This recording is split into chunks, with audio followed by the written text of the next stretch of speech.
They are wondrous beings of the ocean, gliding effortlessly through the water with gentle majesty.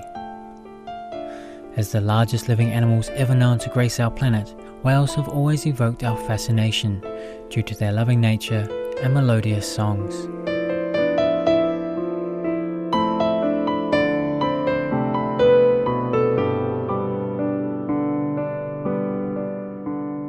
These are animals that have extremely large brains and extremely high levels of intelligence and extremely high levels of social interaction amongst each other. So they're much closer to humans than most humans would realize. That whales and dolphins, there's been lots of research done, have been shown to be very self-aware, just as humans are very self-aware, just as great apes are very self-aware.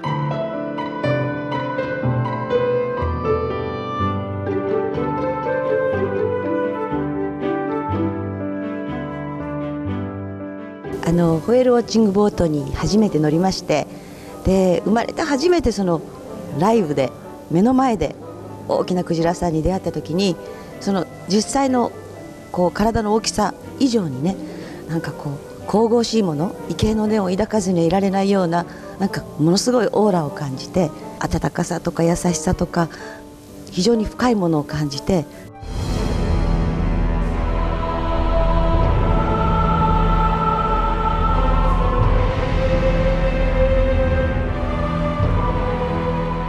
The images in the following program are highly sensitive and may be as disturbing to viewers as they were to us. However, we have to show the truth about animal cruelty.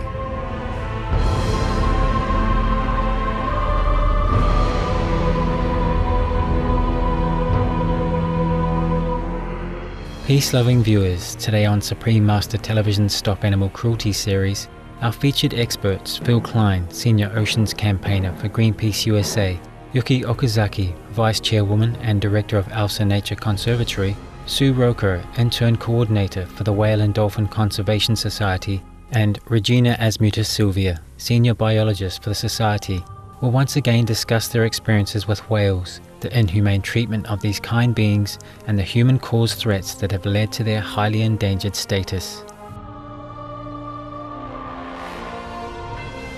If you see a school of whales where there is a feeding mother, first, kill the calves because then the mother won't leave. Next, kill the mother, then the male won't leave. And finally, kill the male. These words from Vladimir Dabrowski, a former whaling ship captain, illustrate the kill at all costs mentality of whalers. Recognizing the love and loyalty whales have for their fellow family members, whalers cruelly exploit this trait of devotion to more easily butcher these peaceful beings. Harpoon, cannons, grenades, explosives. These are the ruthless tools used to slaughter whales. Ships relentlessly chase after their fear-stricken victims, exhausting the whales and then brutally attacking them until the seas turn red. The whales die slow, painful deaths while drowning in their own blood. Whale slaughter is not the only danger threatening the existence of our gentle giants. Other human activities are creating hazards for marine life, especially whales. These include pollution, boat collisions, and climate change. Last year, the Associated Press reported on the death of a Brutus whale in Malaysia, where an autopsy showed the female had swallowed a black plastic bag, a rope, and a bottle cap, which resulted in the clogging of the intestine.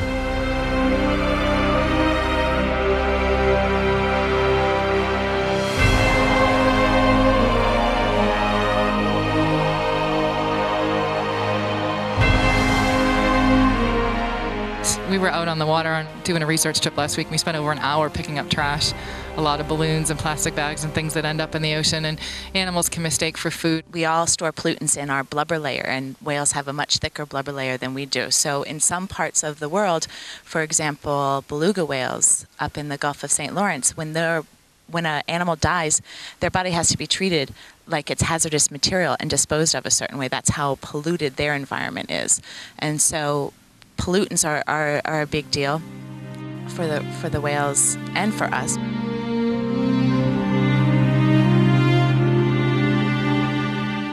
Most of the testing of marine mammals for mercury, PCBs, other persistent organic pollutants have shown incredibly high levels, exceeding in many cases by hundreds of times the own health advisories set by the Japanese government. So the Japanese public really has a very little understanding that, one, they're hunting on the high seas, two, they're hunting in an internationally recognized whale sanctuary, and three, that the meat in their supermarkets is exceeding toxic levels of multiple compounds set by their own government.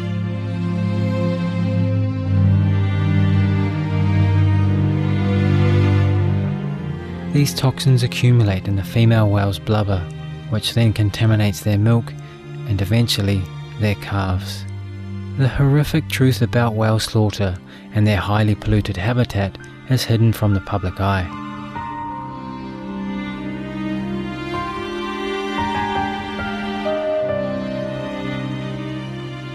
Now, if the information could be broadly spread across the Japanese public that, one, it's 100% subsidized with their tax money, two, that there's international outrage at hunting in recognized whale sanctuaries, and three, that toxic poisonous products are being distributed through their supermarkets with no notification to the public, this would probably cause enough outrage that they would end whaling from Japan.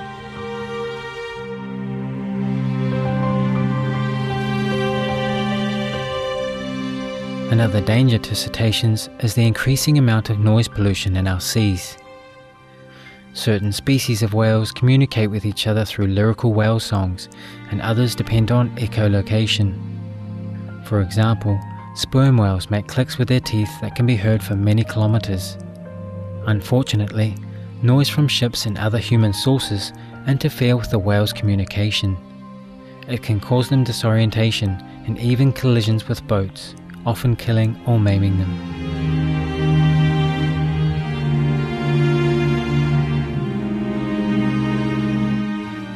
Whales and dolphins have the most sophisticated means of communication, and their world is driven by sound, where we have sight being our primary sense for first interactions with our environment. Whales and porpoise use sound to gather all of that same kind of information about their environment.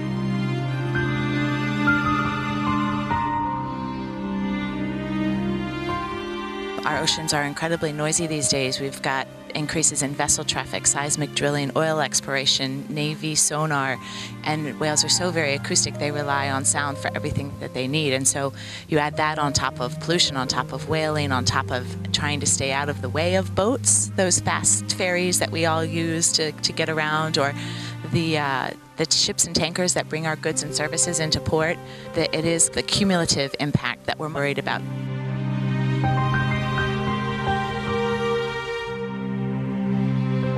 We will return after these brief messages with more on the dangers our whale friends face. Please stay tuned to Supreme Master Television.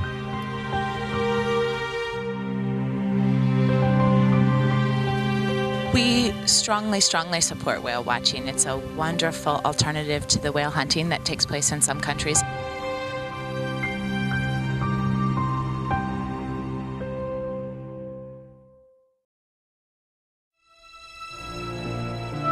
The images in the following program are highly sensitive and may be as disturbing to viewers as they were to us. However, we have to show the truth about animal cruelty. The small cetaceans are hundreds, if not thousands of times over in mercury, PCBs, and others. The annual dolphin slaughter in the town of Taiji, a couple of the local city council members had that meat tested, and it had such extreme levels of mercury, and Japan is very sensitive to mercury poisoning, that they forced the officials in their prefecture to stop serving it in children's lunches because they just did not want to continue to poison their children. That same meat is being marketed broadly across Japan with no health warnings on it at all.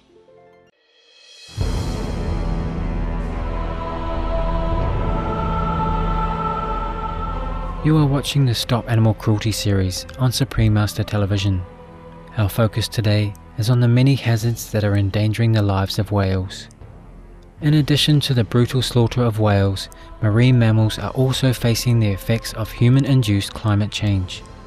Even small changes in sea temperatures are enough to cause huge imbalances in the global ocean ecosystem, wreaking havoc for all life within it.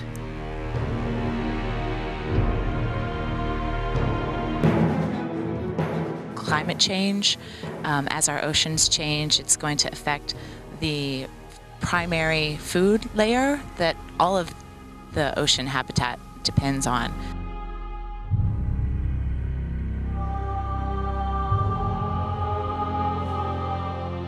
One of the basic building blocks of the oceanic life cycle is phytoplankton, which are one-celled plants.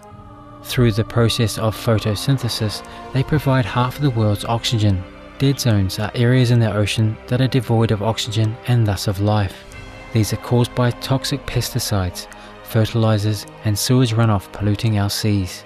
There are approximately 400 dead zones around the world, each of which greatly impacts the lives of whales and other marine animals.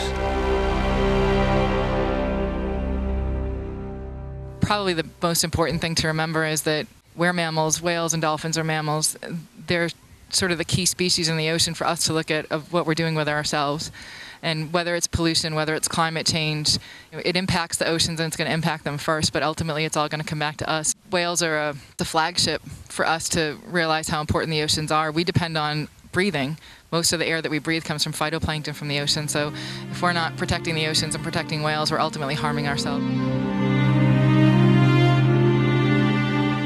The endeavor is to protect whales, not only for the whales, but for our own survival.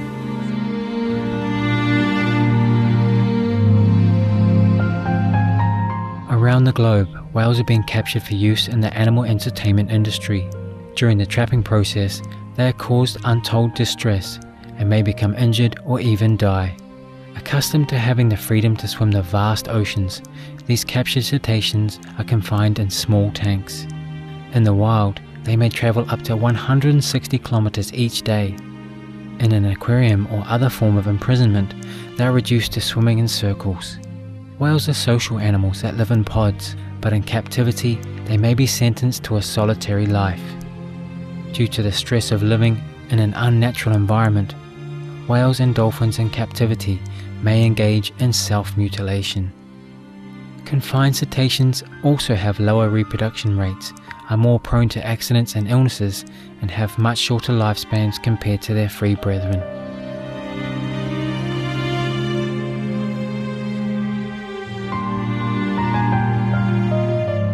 Whale watching and dolphin watching is a great alternative to going to see whales and dolphins in captivity, which we also work to end. And so it's just a better alternative to either hunting or making money off them in dolphinariums or putting them on display on shows.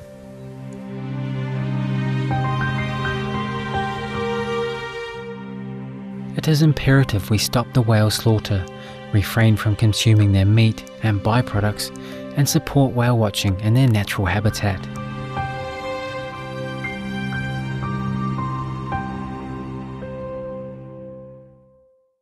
The value of whales is so much greater alive, being enjoyed and appreciated by people than one that's killed and the meat frozen and sold in a market somewhere. There are no products that are produced from killing of whales and dolphins that don't have replacements.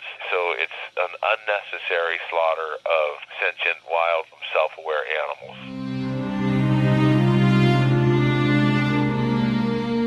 それから他の動物たちにも非常に苦しい思い、辛い思い、ひどい思い、理不尽な思いをさせていることがもうそこら中にあふれかえっている。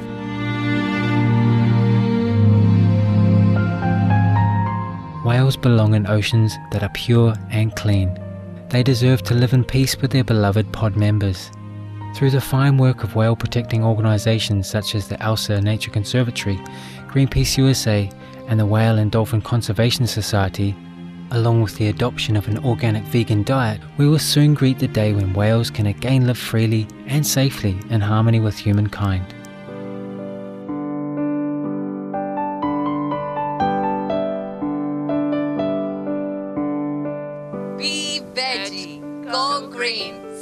the whales and dolphins. Save the planet.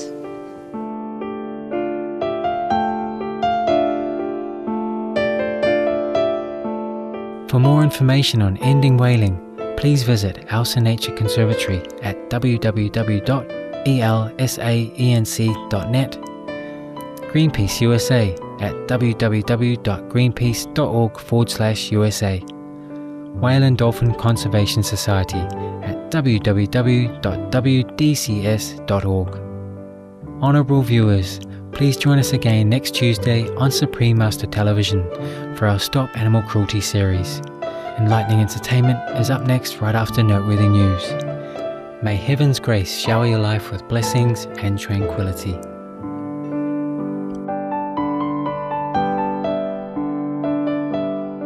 For more details, please visit www.suprememastertv.com/stop-animal-cruelty.